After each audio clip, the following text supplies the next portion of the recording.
Erev Tov à tout le monde, Teilim 126. On va dédicacer ce soir le shiur pour la refoua shelema de Karen Bat Yardana, Kadosh Baruch Hu yishlach la refoua shelema betov she'ach chole amecha Israël. Ok, Teilim 126. Pourquoi on dit le Teilim 126? Alors, Rahmana Etzlan, Dieu préserve pour ceux que ces enfants, si quelqu'un, ces enfants, ils quittent ce monde, alors qu'ils disent ce Teilim dans tous les coins de la maison. Par exemple, une maman qui fait beaucoup de fausses couches, alors qu'elle dise le Teilim 126 dans chaque pièce de la maison, qu'elle le dise, et ça a énormément d'impact pour que les enfants, ils restent en bonne santé, que la maman, elle arrête de faire des fausses couches. Alors, le Teilim 126, il est le 7e Shira Ma'alot. Ouais, vous vous rappelez, on a dit qu'il y a 15 Shira Ma'alot, et le premier 120, 121, 122, 123, 124, 125, 126. Donc, il y est le 7e Shira Ma'alot. Alors, qu'est-ce que c'est le 7e Shira Ma'alot? Alors, le Yerushalmi, dans Masechet Berachot, il dit Amar Rabbi Acha. Il dit Rabbi Acha, Mipnema idkinu goel Israël beracha shevi'it. Alors, dans les prières de tous les jours, on sait, on a les Shmona Esrei, les 18 brachot. Alors, on a déjà dit, souvent, les 3 premières brachot, elles parlent de la grandeur de Akadosh Baruch Hu. La première, Magen Avraham, que Akadosh Baruch Hu, il protège le peuple juif de la même façon qu'il a protégé Avraham Avinu. La deuxième, Mechaye Ametim, que Akadosh Baruch Hu, il fait revivre les morts et la résurrection des morts. Baruch Ata Hashem Ha'el Akadosh, qu'Akadosh Baruch Hu, il est saint. La quatrième bracha, Ata Chonen, que Dieu nous donne l'intelligence. On demande à Dieu de ne pas être bête. Merci beaucoup. On a un pois chiche dans la tête. On aurait pu être né comme un âne. Dieu merci, on est capable.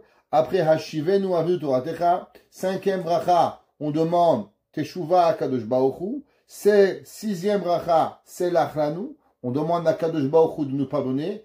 Et 7e bracha, Re'ena Be'onienu, on demande à Dieu de nous délivrer. Demande le Yerushalmi.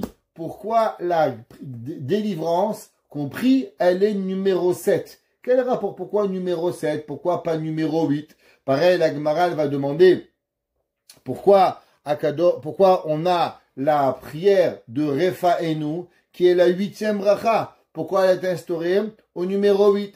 Et la Gemara nous dit, parce qu'on a besoin de la guérison le 8e jour. Quand est-ce qu'un bébé il est à la Brit Mila? Le 8e jour de sa naissance. C'est pour ça qu'on a la prière Refaenu le 8e jour. Demande la Gemara, alors pourquoi on fait, on demande la Geoula à la 7e bracha? La Gemara dit, ouais, les lamdecha, She'en Israël nigali mela bishvit. La Gemara a dit à cause que le peuple juif, il va être délivré. Quand est-ce que Mashiach, il va venir? Seulement à la Shemitah. Il y a une machloquette. Est-ce que c'est dans la Shemitah? Est-ce que c'est avant la Shemitah? Est-ce que c'est après la Shemitah? Mais c'est aux alentours de la Shemitah.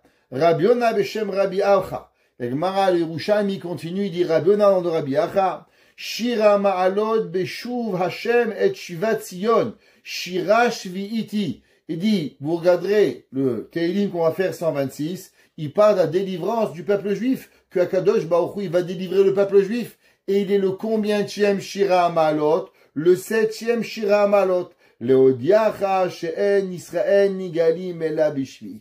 Pour nous apprendre que le peuple juif ne va être délivré aussi que durant la 7e année. Donc, du fait que le Shira Ma'alot, il est le 7e année, le 7e chant, 7e chanson, alors aussi Akadosh Baruch Hu, il va dévoiler le peuple juif dans la 7e année. Donc, on sait, on met 1, 2, 3, 4, 5, 6, 7, Shemitah, et après on recommence 1, 2, 3, 4, 5, 6, 7 par rapport à la Shemitah. Alors, Teilim il dit, Shir HaMa'alot, le chant d'élévation, Beshuv Hashem et Shivat Zion. Au moment où Akadosh Baruch Hu, il va ramener Zion, Aïn ou Kecholmim, alors on va être comme endormi. Alors il y a une grande discussion dans les commentateurs. On va même dans le Talmud, à savoir par rapport à quand David Amelech, il a prophétisé cette prophétie. Alors, Rashi, il dit que Shir Hamalot Beshuv Hashem et Shivat Zion, ça a été prophétisé au moment où on va revenir de l'exil qu'il y avait entre les deux temples. On sait que le prophète Irmia, Jérémie, avait dit qu'il va y avoir 70 ans d'exil entre le premier temple et le deuxième temple. Il y allait avoir 70 ans d'exil. Il y avait une grande discussion comment calculer ces 70 ans, comme on a déjà parlé souvent quand on a fait les cours sur Masechet Megillah, sur la Megillat Esther. Vous vous rappelez que Achashverosh il s'est trompé, Nebuchadnezzar s'est trompé, Baal Shatzar s'est trompé. Comment calculer les 70 ans? Et qu'au moment où le peuple juif, ils sont revenus après ces 70 ans d'exil, alors David Amelech, il dit, Azainu kecholmim. Ils vont être comme des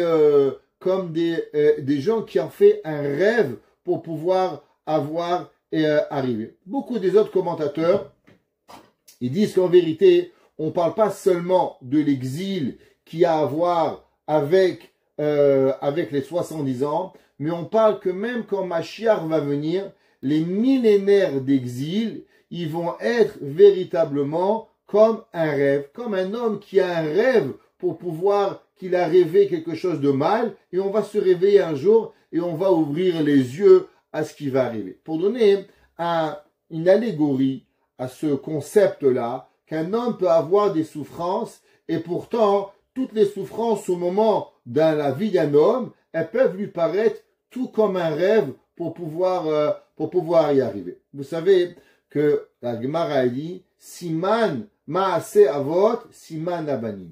Tout ce qui s'est passé à nos pères, à Abraham, à Yitzhak, à Yaakov, aux Shvatim, Maaseh Avot, tout ce qui se passe aux parents, Siman Abanim. C'est un signe pour les enfants du peuple juif qui va arriver. Il y a eu deux histoires dans le peuple juif qui vont marquer notre histoire. La première, c'est Yosef Hatzadik. Prenez Yosef Hatzadik, comme ça qu'il ramène et qu'il explique le Rav Elimelech Biderman au nom du Rabbi de l'Elor. Et il dit, tout le monde y connaît que il y avait Yosef Hatzadik. Yosef Hatzadik a été vendu par ses frères. Alors imaginez-vous, vous êtes le fils adoré de votre père, vos frères vous prennent, ils vous vendent, vous êtes vendu comme esclave, et bien sûr c'est pas facile, et vous pleurez. Hachem, qu'est-ce que tu veux de moi? Pourquoi tu m'as fait ça? Je suis un bon gars, je fais de mal à personne, je suis un gars sympa, et vous imaginez un petit peu la douleur de cet enfant. Non seulement qu'il est vendu une fois, il est revendu une deuxième fois. Ça suffit pas qu'on l'a vendu une fois, alors on l'a vendu une deuxième fois. Après, on le revend. Après, en fin de compte, enfin, il arrive à trouver un peu de plaisir chez Monsieur Potiphar. Là, Monsieur Potiphar, il est gentil avec lui. Il lui donne les clés de la maison. Fais ce que tu veux, mon fils. Je te pose pas de questions. T'es tranquille. Yosef, il est waouh, Baruch Hashem. Enfin, un peu de repos. Le jour où il a un peu de repos, qui c'est qui vient chez lui? Madame Potiphar.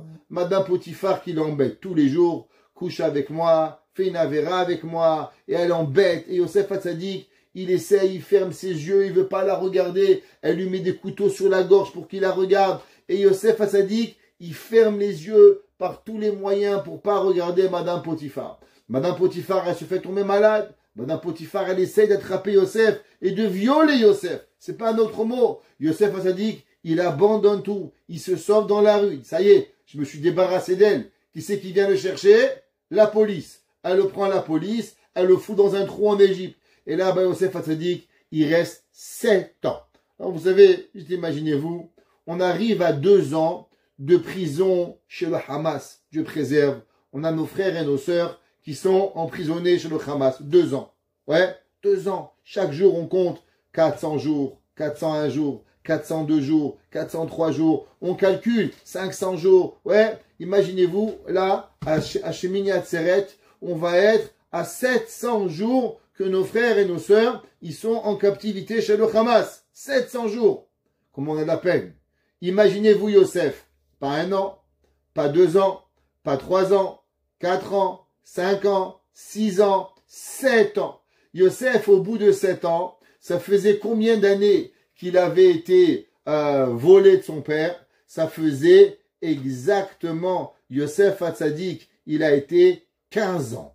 15 ans de souffrance depuis qu'il est parti de son papa et il est là, il souffre le martyre dans les prisons égyptiennes et on le frappe et on le bat et on est là. Moi, imaginez-vous, vous êtes là et vous vous dites, qu'est-ce que Yosef Hatzadik y pense? Qu'est-ce qui arrive?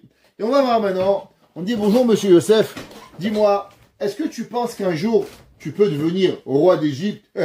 Il dit ouais, Be'ezrat Hashem, dans 350 ans, je pourrais devenir roi d'Égypte. Il dit pourquoi?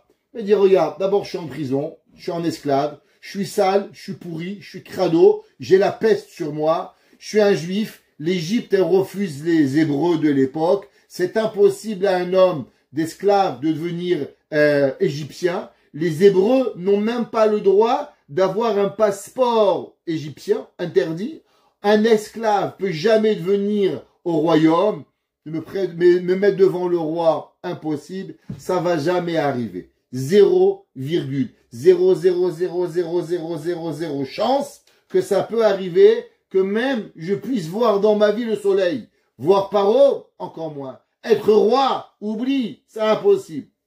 5 minutes plus tard, qui c'est qui arrive?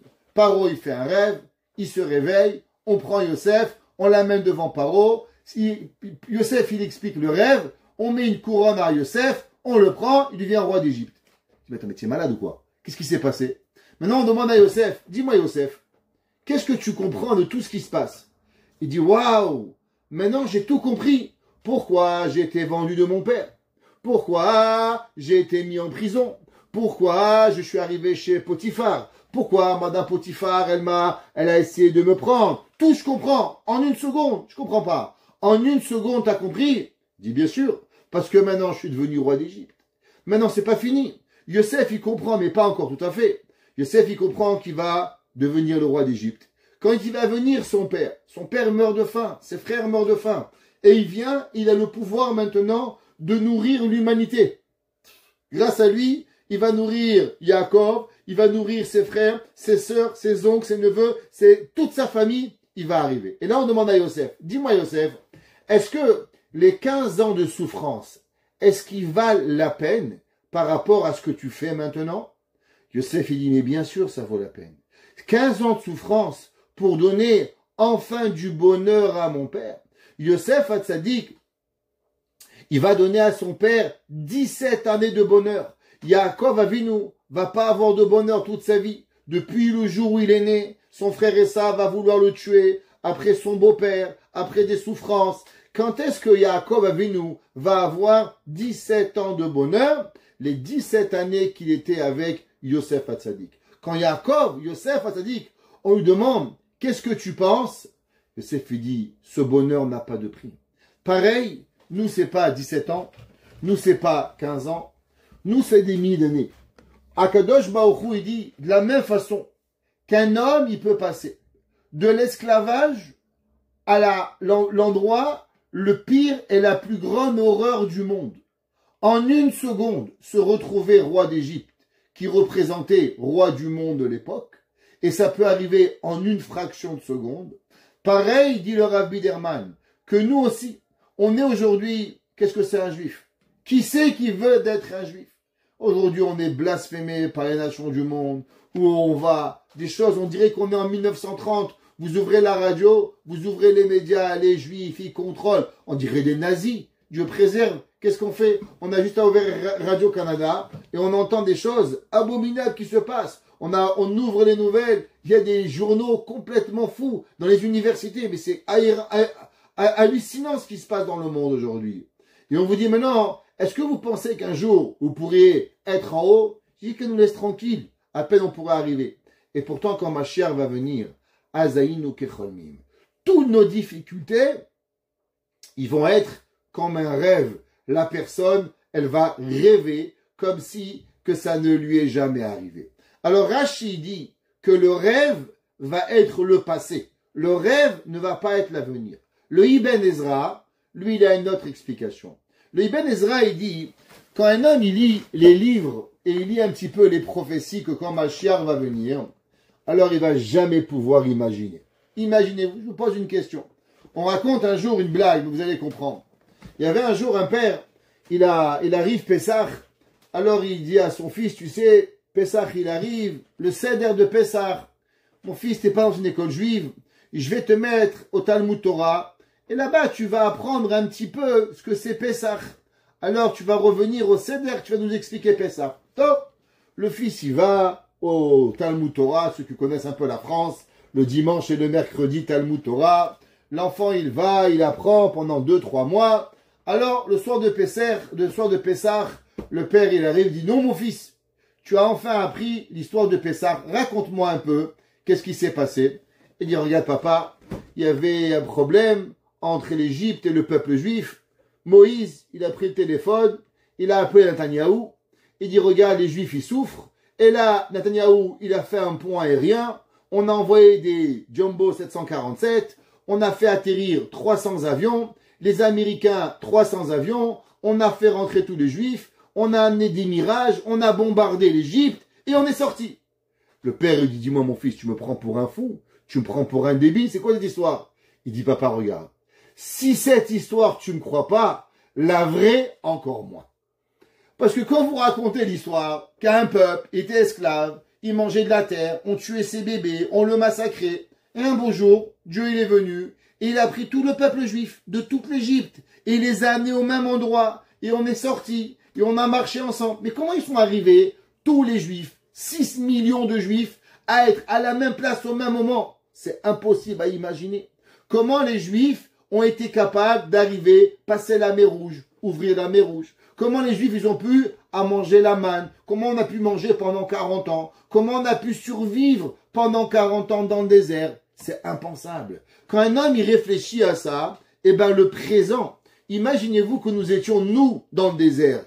Et qu'on vivrait tout ça. Que hier, j'étais au bout de l'Égypte, sous une tente, en train de me faire frapper par un Égyptien. Et le lendemain, je sors de l'Égypte, avec la main haute, et Dieu qui me dit, aujourd'hui tu es un peuple. Qu'est-ce qui s'est passé? Comment d'hier à l'esclavage, à aujourd'hui, toute ma famille qui sort?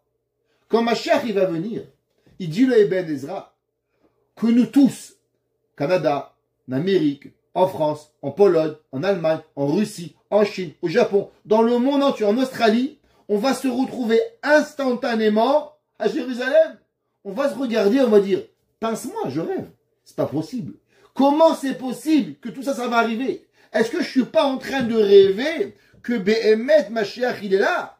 Le Ibn Ezra, il dit, Azayinu kecholmim. Le rêve, il est avec quoi? Il dit le Ibn Ezra que le rêve, il est quand la personne, il va vivre Mashiach, alors il n'aura pas d'autre chose que de vivre et de se poser la question si Behemet, il va vivre ou pas. Dans les Mefarshim, c'est expliqué, et comme ça qu'il explique, en vérité, Rabbi Nachman de Breslev. Rabbi Nachman de Breslev, il dit, des fois l'homme, il vit quelque chose qui lui a l'air vraiment quelque chose de difficile, de haine. Et l'autre, il a l'air de vivre quelque chose qui est de l'amour. Et pourtant, l'histoire, elle va marquer que celui qui se sent aimé, en vérité, c'était de l'indifférence, et celui qui se sentait haï, c'est celui en vérité qui avait de l'amour. On va donner un exemple. Et de la même façon que le Rabbi Derman a pris l'exemple de Yosef Hatzadik, alors Rabbi Nachman, lui aussi, a pris le même exemple. Les frères de Yosef arrivent en Égypte. Et ils ont perdu leur frère. Ils ont perdu leur frère, et par amour à leur frère, ils essaient de réparer. Ils voient la peine de Yaakov Avinu. Yaakov Avinu vit une peine intense. Il n'a plus son fils bien-aimé. Il n'a plus le fils de sa femme Rachel. Rachel ressemblait à Yosef. Yosef était l'amour de la vie de Yosef. Ki ben zekuni moulo. Il lui rappelait sa femme. Il lui rappelait la raison pourquoi il était parti chez Lavan pendant 20 ans. Yaakov Avinu savait que sans Yosef, le monde ne pourrait pas être pareil. Les enfants de Yosef rentrent par 12 portes. et ils rentrent par chacun des portes pour rencontrer Yosef Hatzadik. Dans leur sainteté. Parce que les frères de Yosef sont des gens que vous et moi on ne comprend pas. Vous savez ce que ça veut dire être le fils de Yaakov Avinu? Est-ce que vous comprenez si vous imaginez le plus grand rabbin du monde, vous mettez multiplié par Google à l'infini, peut-être vous avez une notion, peut-être. Et même ça, puissance Google, c'est-à-dire Google, puissance Google, dans sainteté, vous pouvez avoir un concept, peut-être, de ce que ça veut dire Réhouven, Shimon, Lévi, Yehuda. C'est impossible. Impossible d'imaginer leur sainteté. Et eux, ils vont rentrer en Égypte. Et quand ils vont rentrer en Égypte, ils vont essayer par tous les moyens de chercher Yosef. Et même où ils vont aller dans les endroits les plus terribles de l'Égypte. Ils vont rentrer malheureusement dans les maisons closes. Ils vont rentrer dans les endroits d'esclavage. Ils vont rentrer dans les cirques. Ils vont rentrer dans tous les endroits où même vous, c'est pas aussi sain que eux, vous y rentrerez jamais. Si un jour on vous demande, rentre dans un casino, tu vas pas dans un casino, rentre dans une maison close, qui c'est qui va rentrer là-bas? Moi je vais rentrer là-bas. Je suis un tout petit rabbin, mais je vais pas rentrer. Dieu préserve. Et eux, ils vont là-bas et ils essaient de chercher leurs frères. Quand on regarde ça, Yosef, il les accuse de quoi? Il les accuse d'être des espions. Mais en vérité, leur action, elle est quoi? Leur action, elle provient d'amour ou leur action, elle provient de la méchanceté? Elle provient que de l'amour. Yosef Hatzadik, il les amène. Et Yosef, il est assis sur une chaise. Tout le monde rentre. Et Yosef, il dit, toi, combien tu veux de kilos de blé? 200 kilos, donne-lui. Toi, combien tu veux? 300 kilos. Et Yosef, il est là. Et il donne à chacun du blé. Il les nourrit la planète. Les gars, ils rentrent, ils sortent. Yosef, il décide de tout. Et il parle à tout le monde. Et il est gentil avec tout le monde. Il est aimé par tout le monde. Il s'appelle Safnat Paneach. Il est l'homme de la situation mondiale. Vous savez, aujourd'hui, est-ce que je vous demanderais, est-ce que M. Donald Trump, il est aimé par le monde? Il y en a qui l'aiment, il y en a qui le haïssent. M. Macron, est-ce qu'il y en a qui l'aiment? Je sais pas. Je sais qu'il y en a qui le haïssent, par contre. Ok? Alors, chacun, il a son Zelensky, tout le monde, il a pitié de lui. C'est un clown, on ne sait pas trop qui il est. On n'arrive pas à décider. Yosef, le monde entier l'adore. Tout le monde qui vient, il nourrit, il paye, passe, rentre. Comment, imaginez-vous, étiez-vous là-bas, et Yosef, il dit, combien tu as besoin de blé? Voilà, moi j'ai 10 enfants, mon beau-père, ma belle-mère, j'ai besoin de 3000 kilos de blé pour nourrir ma famille pendant 1 an. Yosef, il vous dit, tiens, prends tout de suite. Tu vois, qu'est-ce qu'il est gentil, Yosef. Il m'adore, regarde, 3000 kilos en 2 secondes. Les frères de Yosef, ils arrivent. Stop. Qui tu es? Qu'est-ce que tu fais? C'est qui ton père? C'est qui ta mère? Et au même moment, tout le monde passe. Et tout le monde les regarde. Et tout le monde dit, ouais, ils ont attrapé des voyous, des dealers de drogue. Sûrement, regarde, tout le monde passe rapidement et lui il se fait arrêter. Quand vous passez à la douane, ouais, et vous êtes derrière, il y a un, il passe, l'autre il passe. Il y en a un, il se fait arrêter, on lui fouille la voiture. Qu'est-ce que vous vous dites? Sûrement ce gars-là, il a de la drogue dans la voiture. Si on le met de côté, tu dis chlet. C'est sûr qu'il a de la drogue. Regarde, la preuve, ils l'ont arrêté. Et quand vous passez, tu t'as vu? On est honnête, on passe tout de suite. Et les frères de Yosef se font arrêter. Les frères de Yosef se font mettre en prison. Yosef a dit qu'il prend son frère Shimon. Et il les sépare. Et il les renvoie. Et il leur pose des questions. Et je vous demande une question. Quel est le sentiment des frères de Yosef? La réponse, dit Rabbi Nachman, ils se sentent haïs. Ils se sentent pas compris. Ils se sentent trahis. Eux qui avaient fait un geste d'amour tellement grand, d'être rentrés dans les pires endroits de l'Égypte pour trouver leur frère pour leur père, et eux, ils se font maintenant maltraiter, ils se font vexer, ils se font avoir des hontes. Pourquoi? Qu'était par en vérité un départ d'un geste affectif pour leur père, Yaakov Avinu. Yaakov Avinu, Yosef Hatzadik les fait marronner et il les ramène. Et il leur dit, mangez avec moi, personne comprend, qu'est-ce qu'ils ont? Et Yosef, il dit un mot, Ani Yosef, je suis Yosef. Et qu'est-ce qui se passe au moment où il dit, je suis Yosef? Il dit, ah, on a compris! Tout ce sarabia-là, c'était pour pouvoir nous faire comprendre qu'est-ce qu'on avait fait comme mal. Avec 2 mots, l'homme, il peut arriver à une grandeur. L'homme, il peut arriver à énormément de choses. Comment? À travers la compréhension. Et ça, c'est ce que dit les commentateurs. Le Rabbi Nachman, il explique Et il dit, c'est quoi Shira Malot, Beshuv Hashem et Shiva Tzion, Ainu Kecholmim. Que des fois, on est sûr que les difficultés que l'on a, elles proviennent par rapport avec de la haine. Mais quand des fois on arrive à la réalité, alors on revient par amour. Exemple, vous savez, un homme, il se réveille, il s'endort. Maintenant, il s'endort la nuit, qu'on le pourchasse, qu'on le frappe, qu'on le punit, qu'on le vole, qu'on le viole, qu'on le massacre. Et il est là, il a mal au bras, il a mal aux pieds, il est là, il est dans son rêve. Et d'un coup, il pleure, il crie, sa femme elle le réveille, son mari le réveille. Debout chérie. Il se réveille, il dit qu'est-ce qu'il y a? Il dit chérie, tu faisais un rêve. Elle dit ah un rêve. Et il commence à rigoler. Pourquoi il rigole? Parce qu'il comprend que toute la douleur qu'il a subie, c'est pas vrai. Alors le fait de dire c'est un rêve, ça suffit pour lui, pourquoi?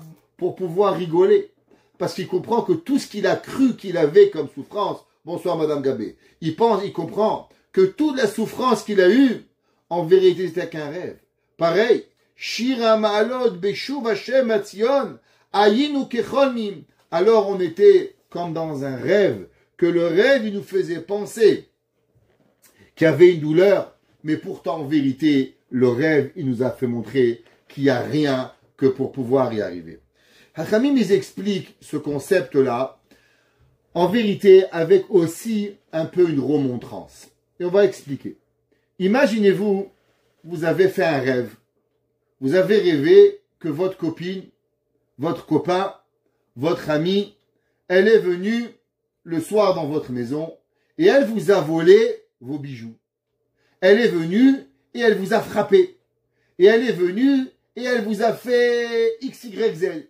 Vous vous réveillez le matin, vous vous dites, c'est vrai que c'est un rêve, mais pourquoi j'ai rêvé de telle copine? Alors vous allez voir la copine et vous lui dites, dis-moi, Léa, pourquoi tu m'as fait ça? Shimon, pourquoi tu m'as frappé? Pourquoi tu m'as volé? Je t'ai pas volé. Il dit, mais j'ai rêvé. Et je dis, écoute, tu rêves ou quoi? C'est un rêve, c'est pas vrai. Je t'ai pas frappé. Regarde, t'as pas de bleu. C'est un rêve. Dans ton lit, tu t'es réveillé. Je dis, c'est vrai, c'est un rêve. Vous partez, 5 minutes plus tard, vous revenez, vous avez le cœur gros. Je dis, dis-moi, Rachel, ouais, pourquoi tu m'as fait ce mal? Pourquoi tu m'as frappé? Je dis, mais je t'ai pas frappé. C'était un rêve. Arrête. Ne fabule pas. Réveille-toi. Regarde, tu n'as pas de bleu, tes boucles d'oreilles sont sur toi, ta bague elle est sur toi, ta cravate elle est là, je t'ai rien volé. Je dis, c'est vrai. Allez. T'as raison. 5 minutes plus tard, la copine, le copain, il revient. Il dit, dis-moi, pourquoi tu m'as volé? Qu'est-ce que tu veux chez moi? C'est un rêve, arrête. Et comme ça, pendant toute la matinée, elle revient tous les 5 minutes. Au bout d'un moment, qu'est-ce que vous allez faire? Vous allez appeler 911. Alors bonjour, j'ai un cas psychiatrique ici. Elle est bipolaire, schizophrène, psychéna. Venez vous occuper d'elle. Elle prend ses rêves pour la réalité. Et elle accepte pas la vie. Mais en vérité, c'est qui ce bipolaire? Ce bipolaire, c'est nous. Pourquoi? Mais spirituellement. Akadosh Baruch Hu, il nous dit, mes enfants, ce monde, c'est un rêve. Ce monde, tu crois que tu souffres, tu crois que tu as mal, tu crois si, sache qu'en vérité, c'est qu'un rêve.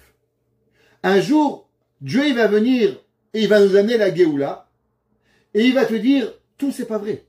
Akadosh Baruch Hu, il va venir, il va nous dire, mes enfants, réveillez-vous. Et on va se réveiller, et le bonheur sera tellement grand, et on va tout oublier. Et on le sait. Mais pourtant, tous les jours, on râle. Toujours dire, Hachem, pourquoi? Hachem, pourquoi? Hachem, pourquoi? Et Dieu lui dit, mais mon fils, je t'ai averti déjà, ça fait longtemps que tu fais que rêver. Ça fait 3500 ans que David Amelech t'a dit, Ahazaïnu Kecholmim, t'es en train de dormir. Pourquoi tu as mal? Pourquoi tu te plains? Il dit, c'est vrai, attends, j'ai oublié. Et demain, on se répète. Dieu, pourquoi? Il dit, mais je t'ai bien expliqué hier. Tu rêves. Et toute notre vie, elle passe, que nous, on passe à rêver, à râler, à rêver, à râler, à rêver, à râler. Mais on n'arrête jamais. Mais on oublie qu'en vérité, ça n'est qu'un rêve. Les gens, ils doivent savoir qu'en vérité, dans le rêve, vous pensez que vous avez mal. Vous pouvez penser que Béhémet, ça fait mal. Et même des fois, vous vous réveillez, vous avez mal de votre rêve. Mais pourtant, personne ne vous a frappé. C'est le coussin qui était mal positionné. Et dans votre rêve, vous avez reçu un coup sur le cou. Mais vous n'avez jamais reçu un coup. Ça n'est qu'un rêve. Le monde, il n'est qu'un rêve. Et il faut savoir qu'un jour, on va se réveiller. Et quand on va se réveiller, alors tout le monde y va disparaître. La Gemara a dit, c'est pas un concept facile d'imaginer qu'on est ici, qu'on vit, mais pourtant c'est un rêve. La Gemara, il y avait un rabbin, il s'appelait Chonia Ma'agal. Qui c'est Chonia Ma'agal? La Gemara, Maseret Anit, Daf Chav Gimel, page 23. La Gemara dit que Chonia Ma'agal, quand il pleuvait pas, il faisait un rond par terre et il disait à Dieu, Dieu, s'il te plaît, fais qu'il pleuve. Et tant qu'il pleuvra pas, alors je sortirai pas du rond. Et Dieu, il aimait tellement Choni qu'il faisait pleuvoir. Qui sait qu'il était Choni Ma'agal? Choni Ma'agal était un des élèves de Hillel Veshamay. Hillel Azaken, le grand Hillel. Choni Ma'agal, un grand rabbin. Vous n'avez même pas d'idée. Il était le plus grand rabbin de sa génération. La Gemara a dit que quand les gens, les anges, ils ont vu ce que Choni Ma'agal il a fait avec le cercle, ils ont dit en vérité, Choni, tu aurais dû être puni et tu aurais dû être en quarantaine parce que tu as dérangé Dieu quand Dieu ne voulait pas donner de la pluie. Alors pourquoi ils l'ont pas fait? Talmud dit parce qu'ils ont dit ça ressemble à un enfant qui fait un caprice. Et le papa il aime beaucoup l'enfant. L'enfant il veut du chocolat. Le papa il veut pas lui donner. Mais l'enfant il pleure avec des larmes. Je sais pas si vous avez vu, il y a des fois des enfants ils pleurent, mais ils ont des larmes tellement grosses que ça te fait tellement de la peine que tu leur donnes. T'arrives pas, tu leur donnes. Il dit, la Gemara il dit, Chonia Ma'agal, t'as fait un caprice. Mais Dieu il t'aime tellement qu'il t'a donné. Donc du fait que Dieu il a accédé ton caprice, on peut rien te faire. T'étais l'amour de Dieu. Chonia Ma'agal, la Gemara dit qu'il était tellement grand, il était comme un enfant que son père il aime. Alors automatiquement on peut rien te faire. La Gemara dit qu'un jour, Chonia Ma'agal, il comprenait pas ce verset. Comment 70 ans de la vie d'un homme, ils peuvent passer et que l'homme, on remarque pas. Il dit, Chonia Ma'agal, vous me prenez pour un malade ou quoi? Qu'est-ce que ça veut dire que 70 ans, il passe et l'homme, il remarque pas? Un jour, il se réveille, c'est comme un rêve. On ne peut pas dormir 70 ans. Alors comment c'est possible qu'on a pu, David Amelech, il a dit que entre les deux exils, ça va être comme un rêve. C'est impossible. La Gemara a dit que Chonia Ma'agal, un jour, il est parti manger. Quand il est parti manger, alors il était un peu fatigué. Il s'est réveillé le matin, Selichot, Tefila, études. Oh, il a mangé un petit peu. Il était déjà assez âgé, Chonia Ma'agal. Et il est allé dormir. Il est allé dormir sous un arbre. La Gemara a dit qu'avant ça, qu'est-ce qu'il a fait, Chonia Ma'agal? Il est sorti du Beth Midrash. Et il a vu un homme qui plantait un caroubier. Alors il lui a dit, dis-moi, tu plantes un caroubier, tu sais que les caroubes, pour pouvoir donner des fruits, ça prend 70 ans. Alors pourquoi tu plantes un caroubier? Il dit, regarde, toi et moi on mange des caroubes. Il a dit oui. Il dit, comment tu manges des caroubes? Parce que ton grand-père, il a planté un caroubier. Ça veut dire que ton grand-père, il a passé au futur. Ah ben nous aussi, faut penser aux générations futures. Donc en un mot, penser aux générations futures, c'est pas les écologistes qu'ils ont inventé. C'est Chonia Ma'agal. Chonia Ma'agal lui a dit, nous aussi on pense aux générations futures. Top. Chonia Ma'agal il est parti dormir. La Gemara a dit que Dieu l'a fait, qu'il y a eu comme des dents qui ont couvert Chonia Ma'agal et il a dormi 70 ans. 70 ans. Il se réveille Chonia Ma'agal et il tape à la maison où il habite. Il lui dit, bonjour, est-ce que vous savez qui je suis? Il dit, non, vous êtes qui? Il dit, est-ce que le fils de Chonia Ma'agal, il est là? Il dit, il est mort, ça fait longtemps, son fils. Il dit, et vous êtes qui? Il dit, moi, je suis son petit-fils. Il sait qui je suis? Je suis ton grand-père, Chonia Ma'agal. Il dit, maman, il y a un malade mental, il dit qu'il est papy. Papy, il est mort il y a 70 ans, et lui, il dit qu'il est papy. Appelle le 911. On a affaire avec un psychopathe. Bon. Chonia Ma'agal, il voit que on le croit pas. Son fils, il est mort. Sa fille, elle est morte. Son petit-fils, il n'arrive même pas à croire qui il est. Il dit, bon, on va à la synagogue, on va étudier. Il va à la synagogue pour pouvoir étudier. Et là, les gens ils disent, waouh, il y a une lumière incroyable. Vous savez qu'est-ce qu'il y a aujourd'hui? Il y avait des vieux qui étaient centenaires dans l'étude. Ils avaient 100 ans. Il dit aujourd'hui, ça nous rappelle quand on était jeunes, il y avait un homme qui s'appelait Chonia Mahagal. Et quand il rentrait au Beth Hamidrash, le Beth Hamidrash, il s'illuminait. Toutes les questions qu'on pouvait avoir, on lui demandait. Et cette Torah, cette présence, elle était là. Et aujourd'hui, on ressent la même chose de ce qu'on a senti il y a 70 ans. Choni leur a dit, mais c'est moi. Il dit, oui, c'est sûr. Et mon grand-père, il s'appelle Lucky Luke. Ils n'ont pas cru. Et Choni Mahagal, il a eu de la peine. Pourquoi? Parce que personne ne le croyait. Alors il a dit à Dieu, ma maison, j'en ai plus. Mes amis, j'en ai plus. Ma Torah, j'en ai plus. J'ai plus rien. S'il te plaît, Dieu, tu veux prendre ma vie? Il s'est mis à dormir et Dieu l'a pris sa vie. Et Choni Mahagal, il a dit, de là on apprend ou des amis ou la mort. Choni Mahagal, il avait pas un ami sur terre. Il avait plus un fils. Il avait plus rien. Il a dit, Choni Mahagal, une vie sans amis, c'est une vie de mort. Vaut mieux mourir que vivre sans amis. Pourtant, Choni Mahagal, il a appris une seule chose. Qu'est-ce qu'il nous a appris, Choni Mahagal? Choni Mahagal, il a appris que l'homme, il peut s'endormir et se réveiller, et 70 ans, ils ont passé. L'homme, quand Mashiach, il va venir, d'après certains, alors, c'est-à-dire, parce que c'est Mashiach, pas seulement 70 ans, mais même des millénaires. On pourra vivre des moments et on va pas comprendre, Bichlal, qu'est-ce qui va arriver. Tout va revenir. Chaque difficulté que nous avons eue, au moment où Akadosh Baruch Hu, il va nous dire, regarde, ça c'est pour ça, ça c'est pour ça, ça va être comme un puzzle qui va venir, alors automatiquement, Aïnouké Cholmim. David Amelech, il dit, et alors, quand on va se réveiller de ce rêve, alors va se remplir notre bouche de rêve, ou shonenu rina, et notre langue de chanson, Az yom rubagoyim. Alors les nations, ils vont dire, Igdil Hashem, Hashem il a grandi, la asotimele, de faire avec cela. Ça veut dire que quoi?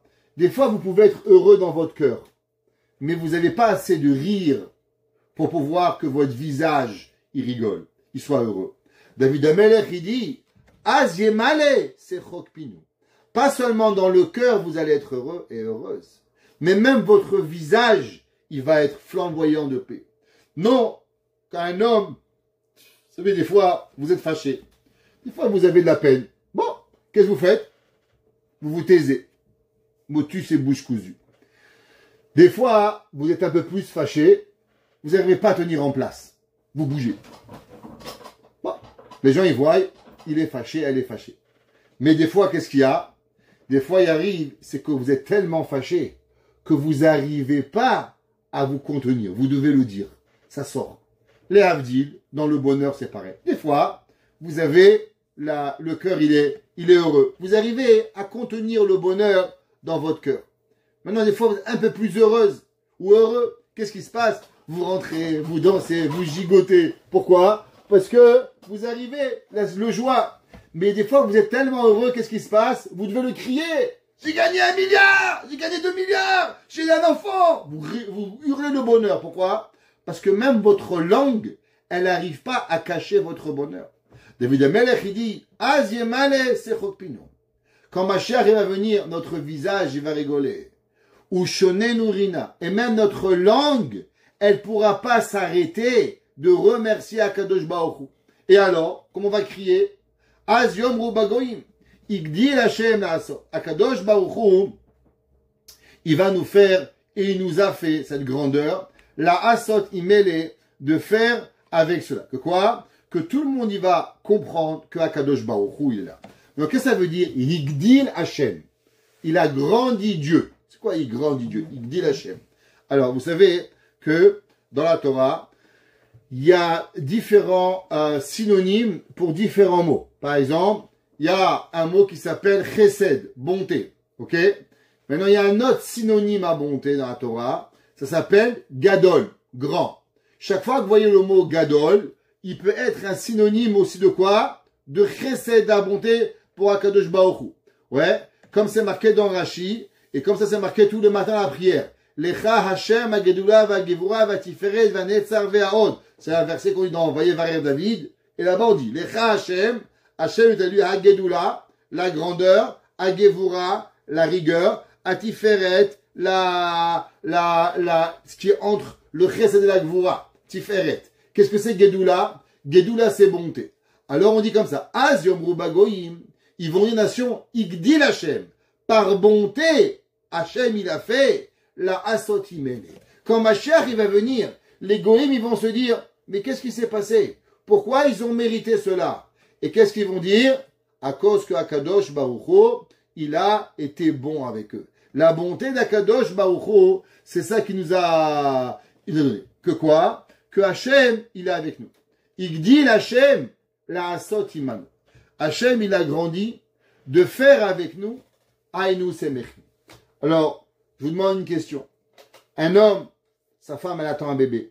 Ou une maman, elle attend un bébé. Et maintenant, le docteur, il dit, madame, monsieur, pas une très bonne nouvelle. Il dit quoi?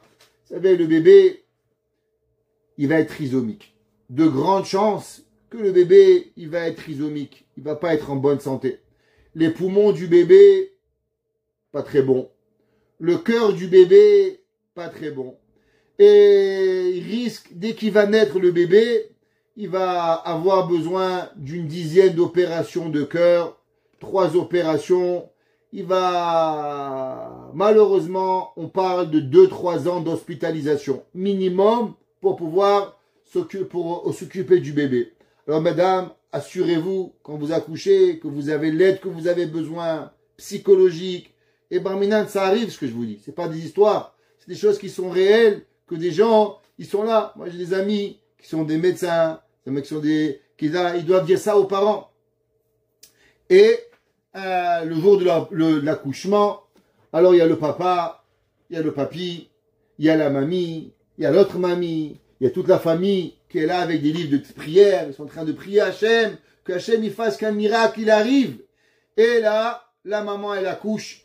Et au moment où la maman elle accouche, le docteur il regarde le bébé il est beau, il a rien, il pleure pas, il pleure tout de suite. Il voit le cœur, il est là, il croit pas ses yeux le docteur. Vite, il prend un stéthoscope, il prend le cœur parfait, les poumons parfaits, les doigts parfaits. Il fait un test, tout est parfait. L'enfant, il n'a strictement rien. Et là, il se regarde qu'il s'est trompé de dossier.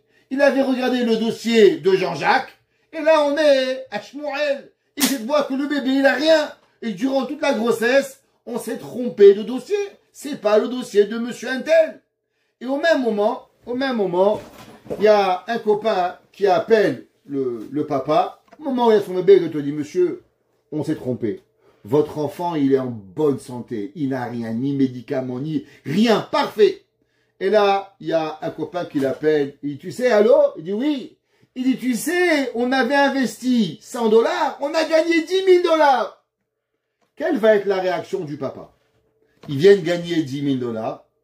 Et au même moment, on vient lui dire que son bébé, il va pas avoir 2 ans d'hospitalisation. Il va pas avoir des dizaines d'opérations. Est-ce que vous pensez pour une seconde que le papa, ça va le toucher qu'il a gagné $10 000? Mais en quoi ça le touche? Avoir un bébé en santé maintenant, il vaut plus que 100 000, que 1 million, que 10 millions. Parce qu'un bébé malade, c'est une famille malade pendant des années. Ça n'a pas de prix. On ne peut pas comparer ça à l'argent. Un enfant, une personne qui a pensé être malade et que maintenant il est en bonne santé, alors il n'y a pas de comparaison, comment c'est possible? Zéro. Pareil, quand Hachem il va venir à la fin des temps, Dieu, qu'est-ce qu'il dit? Ouais, il dit la sorte, Hachem la sorte iman. Il va avoir dehors dans le monde, il va y avoir de l'argent, il va y avoir de l'or, il va y avoir des diamants. Mais il y a une chose qu'il va avoir plus que tout. Vous savez c'est quoi? C'est que Dieu, il va être avec nous. Et on va être tellement heureux d'être avec Dieu que l'argent, les trésors vont pas nous intéresser. David Amelech, il dit, Higdil Hashem, la asot imanu. C'est quoi cette bonté? La bonté, elle est que Dieu, il est avec nous. Quand un homme, il est heureux avec sa femme, quand un père, il est heureux avec ses enfants, Est-ce que vous pouvez acheter de l'argent? Vous pouvez acheter du bonheur. Le bonheur, ça s'achète pas. C'est rien, ça n'achète pas. Vous pouvez acheter, il y a des gens qui rêvent du bonheur. Ils vont faire des rêves, mais il n'y a rien, on ne peut pas l'acheter. Igdil Hashem, la asot imanu, ainu semechim. Alors, ils vont arriver. Il y avait un rab, il s'appelait Rabbi Mendel de Lelov. Et le Rabbi Menachem Mendel de Lelov, il dit la chose suivante. Il dit les nations du monde, elles vont demander à Dieu, Dieu, pourquoi tu vas récompenser le peuple juif? Tu sais, les juifs, c'était pas top. Allez, le Shabbat, pas toujours. La cacheroute, quand c'était pas cher. Et ça, ils vont nous critiquer. Les nations du monde, ils vont dire à Dieu, il n'y avait pas que des Rabbi Shimon Bar Yochai, il n'y avait pas que des Rabbi Akiva, il y avait des gens bien, comme il disait notre rave, il y avait des gens pieds, il y avait des gens pas pieds, et il y avait des gens très pieds. Ouais, il y a des gens pieux, pas pieux et très pieux. Alors pourquoi tu vas tous les récompenser? Quel est le mérite que le peuple juif, il va mériter pour qu'à la fin des temps, Dieu, il va tout leur donner? Le Rabbi Menachem Mendel de Lelov, il dit une chose. Comment vous déterminez un juif? Dans une salle, il n'y a pas de kippa, personne. Il y a une chose que vous allez voir, lui, il est juif.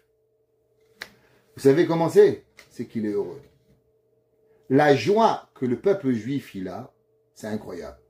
Pourtant, on n'a pas un pays. Pourtant, on n'a pas de Beth Amikdash. Pourtant, on n'a pas de prophète. Pourtant, on est en exil. Et on le sait qu'on n'est que de passage. Alors, pourquoi on est heureux? La réponse, vous savez pourquoi on est heureux? Parce qu'on sait qu'à chaque moment, tout peut changer.